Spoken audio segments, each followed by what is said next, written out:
The following sponsors support public television and Hello Paradise.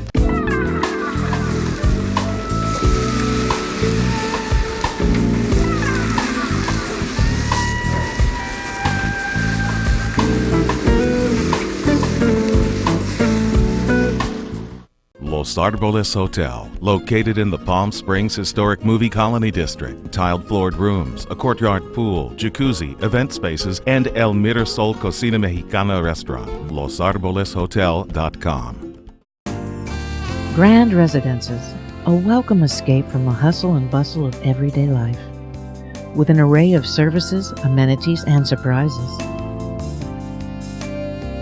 Grand Residences in Cancun, Mexico. Sponsored in part by Czech Tourism. The heart of Europe. The land of stories. Czech Tourism is a proud sponsor of KVCR. Hello, I'm Joni Ravenna. Welcome to another episode of Hello Paradise. This week you are going to enjoy an amazing 8-course meal prepared by Chef Freddie Rieger right here at the Bistro at the Fantasy Springs Resort Casino. But that's not all. Check this out. In our Desert Cities report, you'll learn something about our desert I'll bet you didn't know. And then we'll whet your appetite for something really delicious in our Eat, Drink, and Be Merry segment. And then in our Getaway segment, we're going to go somewhere to get away. So stick around for all of that and a whole lot more on this week's episode of Hello Paradise.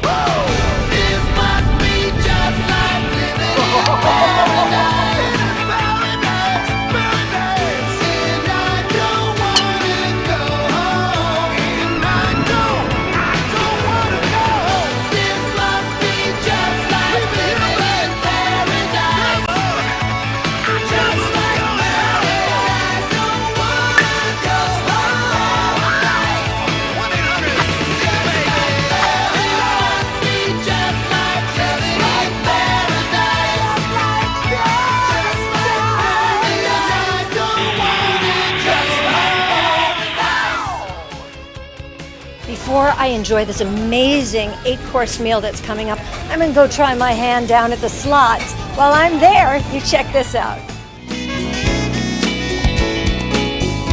We're here with Robin Montgomery and her beautiful Aussies, and this is Jackson and Jillian. Yep. Right, enjoying carrots. Now, that's something that they enjoy particularly. They really like carrots. They do like carrots when they're working dogs, which these two are.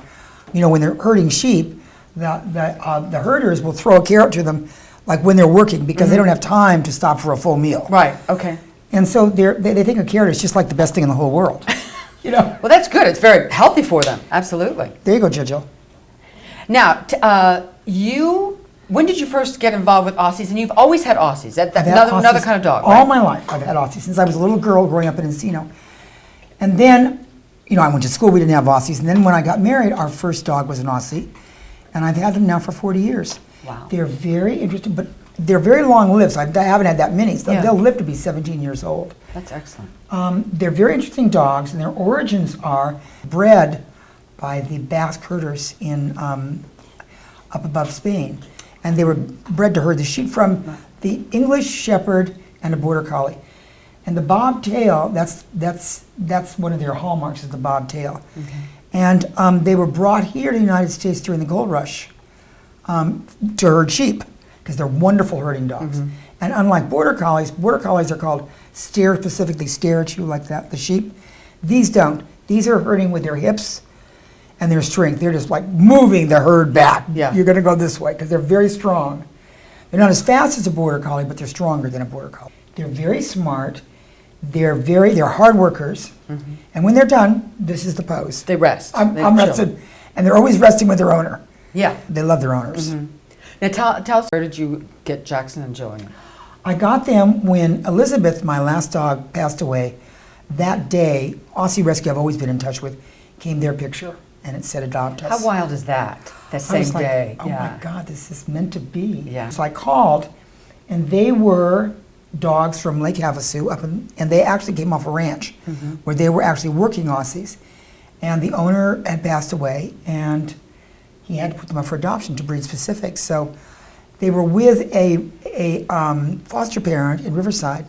So I called him, and he told me about them, and I got them. And you bonded right away? I bonded right away. They came in this house, and the first thing they did was walk around. They didn't do anything. The next day, they were busy guarding.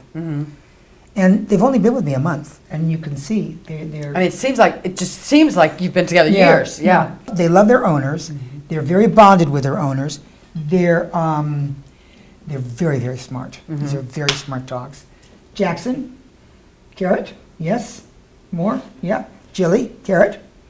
Speaking of smart, you were telling me the story about when you were in the office and you just pointed. She needed. She had been here about a week, and she was looking at me through the office door, like, "Can I come in?" And I went like this, and pointed, which meant doggy door. She went, "Oh, got it." Boom! 1 minute, she was back through the. I have the doggy door in the bedroom. That's amazing. Yeah. They're very easy to train. I mean, and because they're working dogs, they don't know a lot of like sit, stay, come. But you saw this morning, I can say sit to her now, and she's down. They're very good about that, about learning stuff, and they have to be kept busy. They like a job. They want a job. Yeah. They have to have a job. So their job is to guard the premises, and they do a morning walkabout, and they do an afternoon walkabout, and they do an evening walkabout. The only problem is when the coyotes are running, they're in back at 2 o'clock in the morning howling at the coyotes, saying, "Ooh, don't come here." And I'm like, "Oh no, I can't have this." And do they bark much? Only if something's around? Only if there's imminent possible danger. threat, yeah. FedEx. Yeah. You know. And she's more menacing than he is. And they're both 5 years old, and she's kind of runs the roost. She's kind of the boss. She is the alpha dog, and she's much, as you can see, she's smaller than he is, but she's built like a barrel. She's very strong. But she is definitely in charge. And you also said they're good with children, correct? They're wonderful with little kids. They have this wonderful temperament where if a little kid grabs their ear or something, they move them with their head against a wall, and they lift them all over the face, and as the little kid's giggling, then they run away like hell. But it's just like, this is to say, back off and just... Right, and they just move the little kids so that they know they can lick them, and the little kid will start laughing. And they're going. And you've always had rescues. There's always been rescues? Always rescues, because if you don't, a lot of people, you know, they're now like the 13th most popular dog, you know, sort of like a thing to have an Australian Shepherd or a Portuguese water dog. Right. And people get them, they don't realize that they're very busy dogs. Yeah. Not as busy as Border Collies, but almost. And you have to have a place for them to run. Place for them to run and jump, yeah. They need a lot of exercise. You have to train them, meaning you have to teach them things to do. Right. And a lot of people think they're just pretty, but that's not why you get. So they end up in Aussie Rescue. Yeah. Well, they got a wonderful home, Jackson and Jillian. You lucked out with Mom here, and Robin, you got some great dogs. And thank you for adopting rescue dogs. We all need to do that. It's very, very important. And breed-specific rescue is the way that most dogs find a home. And it's very important, especially for dogs that are interesting and difficult or unusual. Yeah. Well, thank you so much, and thank you for wonderful seeing saving you again. Some more doggies. Thank you both. You guys are great. Up next, eat, drink, and be merry. Here we are with Chef Freddie Rieger, who has prepared a special menu just for Hello Paradise. It looks so amazing. Tell us about what we're having. Oh, tonight we've put together some of the signature dishes from one of our premier restaurants here, the Bistro, our fine dining restaurant here at Fantasy Springs. Beautiful. Joni, you're there? Yeah, how about that?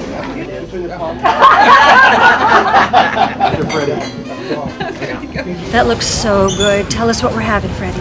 Well, tonight we've prepared a sampling of some of the finest signature dishes that we have here at the Bistro restaurants.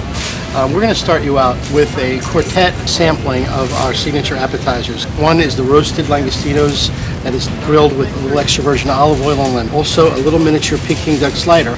Then we're going to do a spicy seafood spring roll. And then to top things off, we're going to do a little portobello mushroom gratinade with a little artichoke and glazed with Asiago cheese. Well, enjoy. Thank you. Oh, we are. So we have a light, refreshing signature spoon leaf spinach salad. That's garnished with gorgonzola cheese, some crystal walnuts, a little Asian pear, and a grain mustard pancetta bacon vinaigrette. For the main course, we have a trio, and they're all signature dishes. Curried Colorado lamb chop, our mushroom dusted scallops with a lobster flavored risotto, and a French breast of chicken with jumbo lump crab meat glazed with fontina cheese and just drizzled with a little lemon light caper butter sauce. Our pleasure to have you here with us. This is my very serious question for you. What is better, this meal or winning $5,000 at poker? Can I think about that? He's an honest man. The lamb was fantastic. The presentation, the lamb was delicious. It's just phenomenal. I understand from your husband Logan, Kathleen, that this is what you're going to prepare for next year's Thanksgiving feast. Well, only if I can bring him here and have Freddie do it. I happen to love lamb, so that's probably what my favorite is at this moment. I mean, between the lamb and the scallops and the crab and the chicken, it's really hard to come up with a favorite. I really like them all. And the presentation, everything from the shape of the dish. It's been like an artist painting a picture. It's just unbelievable. Very well put. Yeah. Well, I've got to get back and finish mine now. Same cheese. Oh my God, look at these. Oh. Dessert, we have what I call Chef Freddy's Parade of Decadence. We're going to serve a different dessert for each of the 8 guests tonight, and they are some of the more spectacular desserts that are featured here on some of our fine restaurants here at Fantasy Springs. There is the trio of creme brulees from the Bistro restaurant. Okay. We have a cappuccino flavor, a raspberry flavor, and a vanilla. And Joni has from Players Steakhouse the chocolate mousse tower. This handsome gentleman here from Palm Restaurant, the limoncello tart. His beautiful bride has from Palm Restaurant the tiramisu. Oh, pretty. This handsome gentleman here has the classic favorite dessert of the bistro, the banana bliss. Bring it on. From the Players Steakhouse is my pineapple right side up cake, bourbon pecan chocolate chunk served warm with vanilla ice cream on top pie. From the Bistro restaurant, it's a white chocolate, macadamia, pineapple glazed cheesecake. We're sharing. Will you shoot Jason? These are all your own personal creations. Mine inspired by the chefs and cooks here at Fantasy Springs together. You're just too humble. Where did you come from before coming here to Fantasy Springs? Previously, I was the executive chef at Trump Taj Mahal in Atlantic City, New Jersey. Exciting, yeah? You Very like here? exciting. Here or there better? I like it much better here. Do you really? You like the Absolutely. people you work with? The people I work for, the people I work with. We have a dynamic management team here that inspires chefs like myself to just be their best. Happy to have you here. Thank you very much. A Hello Paradise Gourmet Dinner. Salute. Salute. There are a lot of interesting people to talk to out here. Check out this next featured interview. We are here with the fabulous Ruta Lee, one of my idols. And you have had an amazing career. Amazing career. Starting at 16 was your first movie, 16. Yes. Tell us how you got started. Well, my first actual job that I got paid for, other than working forever in little theater, you know, all through high school, was on the Burns and Allen show. I don't know if anybody remembers that. The wonderful George Burns and Gracie Allen. And I had been working in a little theater, and one of the associate producers on that show was seeing me there, and he had me come in and read, and I got the job. And I did a couple of those shows, which was a nice beginning. But my first movie, which of course just strikes the greatest chord in my heart, the Seven Brides for Seven Brothers, one of the greatest musicals ever made. Thank you, God. I was just still closing out of high school when I got that job. Wow. And wow, what a treat to work with some of the best dancers in America. Absolutely. And of course, Jane Powell and Howard Keel. Were you intimidated at the age of 16 working with these kind of people? No, I was too young and too stupid. To know, yeah. You know, let's face it. Yeah. You just sort of roll in and say, hey, why not? When you're young, you kick up your heels and go. I did get a tiny bit intimidated when every morning Michael Kidd was the choreographer, only the best. And he would have a bar, a B-A-R-R-E. He also had the bar the other way. But But we had a class every morning, a ballet class, Right. you know. Even though it was folksy dancing, it was ballet based. And I would watch some of the best dancers in America, from the ABT and from the Royal Ballet and whatnot, all working, and I'd say, oh my God, what am I doing here? I can't do what they're doing. But I learned something on that show right away, and that is that whether you're a singer or you're a dancer, you don't have to be the best. You just have to sell it like the best. I think you probably know that as an actress. And be the best you can be. Be the best you know how, but just let your audience know you're having so much fun doing this that they're not going to worry about all your feet doing the things that they're supposed to do, or is your voice as brilliant as it's supposed to be.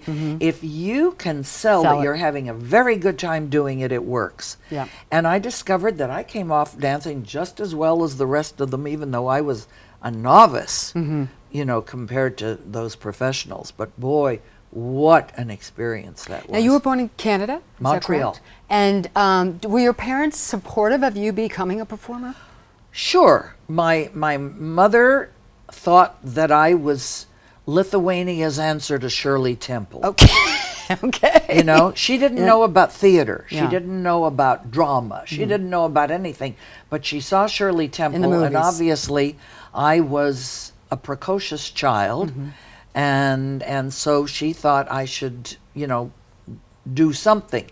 She put me in kindergarten, and thank you, Mrs. Jackson. I owe my whole career to my kindergarten teacher, because she said to my mother, I have 25 children here. Your daughter is different. Give your daughter lessons. And so my mother did. And, you know, I just say thank you. You took to it, yeah. I took to it, but you know, from the time I was a child to this very day, I hate rehearsal. Really? I love performing, but I hate rehearsal. Really? Interesting. Isn't that something? And so I didn't like practicing the piano. I didn't like practicing, you know, whatever. Get out there and do a show. I used to do acrobatics, and so I might be up in my room with a comic book banging my feet on the floor so my mother would think I was doing my somersaults. Yeah, yeah. So after Seven Brides, did you start doing movies right after? No, nothing Well, comes that easy. Okay. Nothing comes that Yeah. easy. Lots of television, you know, it came along. And yes, there were movies. I mean, I did at least one a year, you know, but lots and lots of television. That was the part that was really nice. And I really loved, I loved the movies, but I loved television because, you know what it was, Bonnie? I made friends on television rather than fans. You know, it's more personal, right? Yeah, I guess because people watched me in their kitchen, In their living room. or in their living room, or in their den, or maybe through their toes at night, you know, on the late shows, and people got to know Ruta, and didn't think of her as the character that I played, but as Ruta. And the game shows had a great deal You to did do Hollywood with that. Squares quite a bit. I was didn't a you? regular Yeah, on Hollywood yeah, Squares, I which remember was watching. really nice. Yeah. And what was really nice, because you know that when you're out doing a play, as you have certainly done all of your life, people come backstage, and people would come back and not go, "Oh, Miss Lee, can I have your autograph?" People come backstage and say, "Hey, Ruta Lee, we're going to have people over for dinner on Friday. Stop by. Can you come by? Come Yeah. on, come have dinner with Yeah. us," because they thought I was a friend. Yeah. Which Yeah. is an awfully nice thing. Sure. Ruta Lee, you are such a joy, and thank you so much for being part of Palm Springs, and thank you so much. And your audience, too.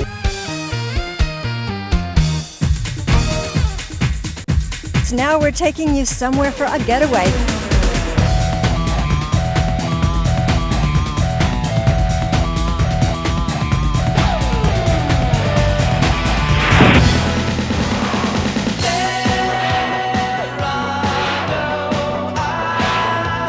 Georges Morel in France. Hi Johnny, here is George. We are going to France in Chalon-sur-Saône, where we're gonna meet Tony Bernos for his next stunt. Tony gonna do a bungee jumping from a hot air balloon, then you're gonna drop off the bungee and release for a skydive.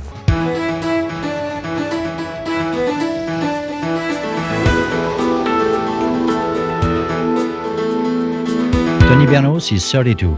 Born in the French Pyrenees, he now lives in Chamonix. Tony practiced skiing, monoskiing, surfing, paragliding, skydiving, and now bungee jumping. The idea of the day was a bungee jump from a hot air balloon, then drop off the bungee to skydive. The difficulty was less in the drop-off than in the synchronizing between the cameraman diver Michel Pissotte and Tony. The purpose was to get some great shots, but also to avoid any crash.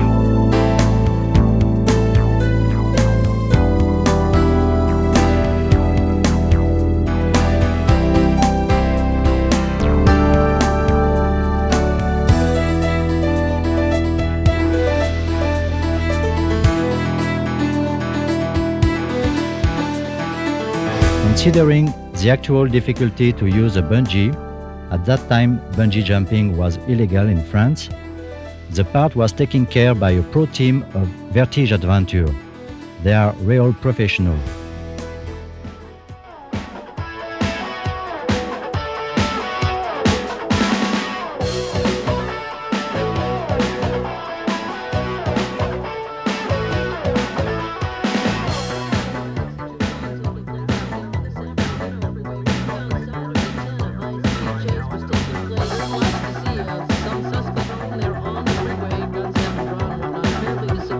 At this point, Michel and Tony are adjusting the parallax of the photographic equipment and cameras.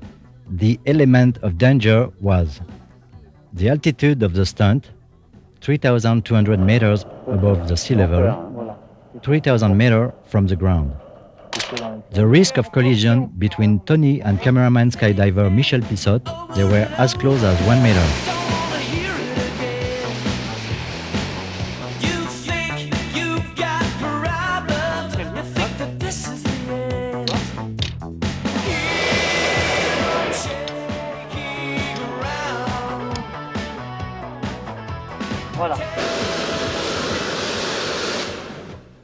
The hanging out of the balloon of cameraman Thierry Tarazac, who had no parachute, and the return of the bungee to the balloon after the release.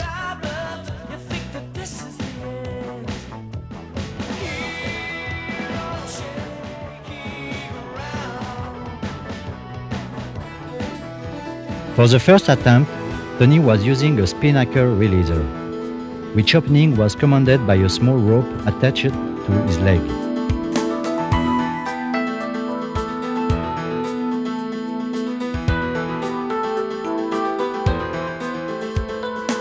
The adventure is a good outlet for our frustration.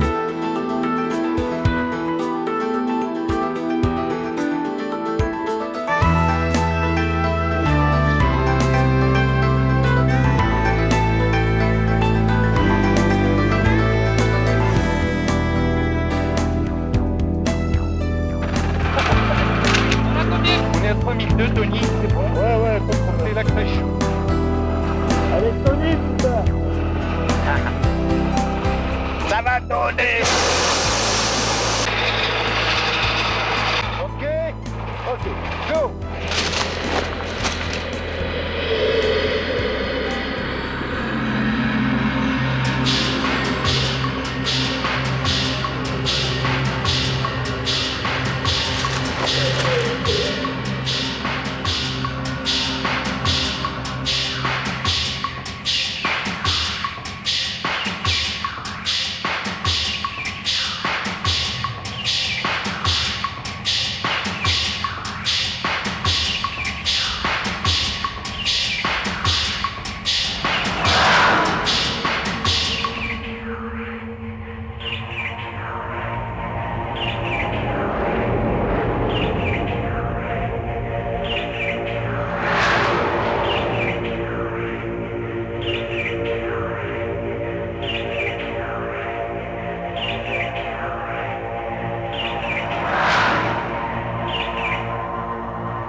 They have got it all here. Fabulous food and terrific golf. I never want to leave, but I'm afraid I must. So until next time, this is Joni Ravenna saying goodbye, Paradise.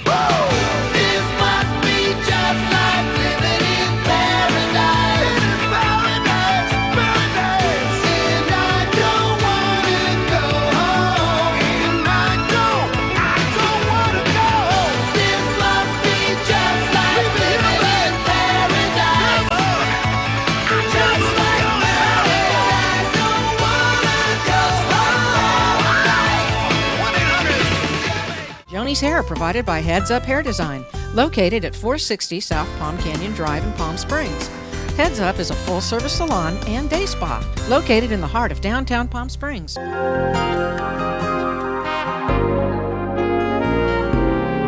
Ricchio's Steak and Seafood, a family tradition in downtown Palm Springs, supports public television.